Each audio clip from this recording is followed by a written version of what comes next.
Steve Bocher from EPT. I'm here to give you the overview and basic operation of this SVR 1200. First, we have our inlet valve, or V1. We have our vacuum gauge. Your main pump motor. On this unit, it's 380 volts, 3-phase, 50 cycle. We have our temperature switch, or RTD. The inlet for our cooler. This is your main cooler unit. It's an air over oil cooler. We have the outlet connection for the cooler. Our control panel. This is your ICB bypass valve. The main ICB inlet valve. This is vessel 1, which contains the ICB filter elements. These are stacked 2 on top of each other and perform the main filtration for the SVR. We have the flow meter. This indicates the current incoming flow into vessel number 1 for the ICB filters, which should be between 4 and 5 GPM, or gallons per minute.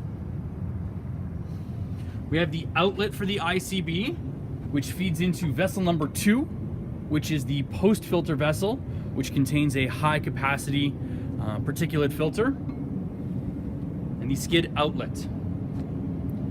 Each of the 2 vessels, vessel 2 and vessel 1, are equipped with auto bleeds. This is your auto bleed outlet, which will automatically close upon sensing oil, and this is your manual sample point. The preferred sample point for any oil samples coming off the skid is on top of vessel number 2. All right, so this is your PLC module. That's got all of the logic controls in it. This is your analog input for the pressure transducer on the ICB vessel. It's your temperature sensor for the RTD temperature switch. Your 24-volt power supply that powers all of the internal components, as well as the RTD and the pressure transducer. Your transformer. Your relay connections for customer output. This will indicate to the customer on an alarm condition. This is your connections for the differential pressure, your connections for the RTD, and your connections for the pressure transducer. Your motor contactors for your main pump and for your cooler. A circuit breaker for the main pump and for the cooler. We've got fuses for internal controls, as well as the main power coming in. Okay, we're normally running. Motor cooler fail. Okay. Push alarm reset.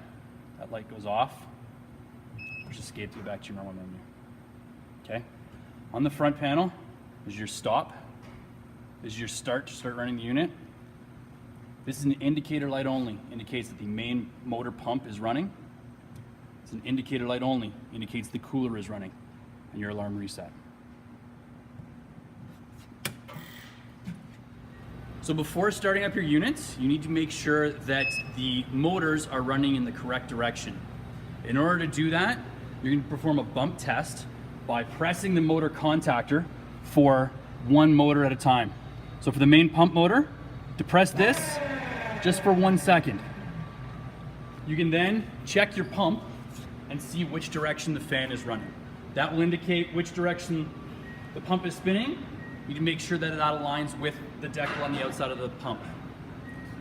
Do the same thing for the cooler. Press it briefly for 1 second, and then examine the fan to see which direction it's spinning. And if they had to be changed? You switch any 2 leads in order to get the motor to spin around in the correct direction. So your motor leads come in at the bottom of the motor contactor. Switching any 2 of these leads for either the cooler or the main pump will reverse the direction of that motor. So to turn on the SVR, turn on your main power, and then power to the control panel. The display will go through a self-testing phase.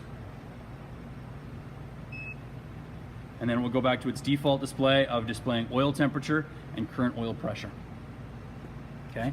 You are able to scroll down through the menus in order to see the motor run hours for the main pump motor as well as your cooler, and you're able to change the cooler on-off set points.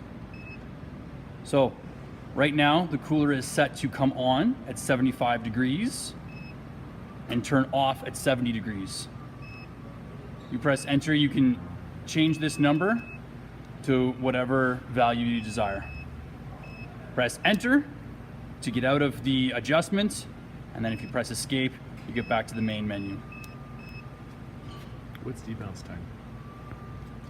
The other settings which are adjustable is the debounce time, which is the period of time between when an alarm condition is detected and when the alarm is activated. Currently it's set at 5 seconds. That shouldn't need to be adjusted. The other setting which can be changed is the analog input range for the pressure transducer on the ICB vessel. Currently it's set at 0 PSI and 200 PSI as the maximum. That's determined by the transducer and shouldn't need to be adjusted. So normal start, you would just run? Okay, for a normal start, you would press start. This will activate the main pump motor. The light will indicate here, and the unit will start filling with oil. If the detects the temperature is above 75, the cooler will come on, and this indicator light will illuminate. For normal operation of your cooler, suction is on the skid side of the cooler, and outlet is on this side. So airflow will be going in this direction. Okay. To drain the SVR, completely open the ICB bypass valve, then close the ICB inlet valve, and open the ICB drain valve. This will allow fluid to exit the ICB vessel, and will go into the post filter vessel before going out the skid. To drain on the post filter vessel, open up the drain valve. Please have a bucket in order to prevent spills or escape of fluid. So if you've experienced high differential pressure in your post filter, one thing you should do is inspect the Y strainer located here on the skid outlet. The plug can be removed here in order to inspect the screen.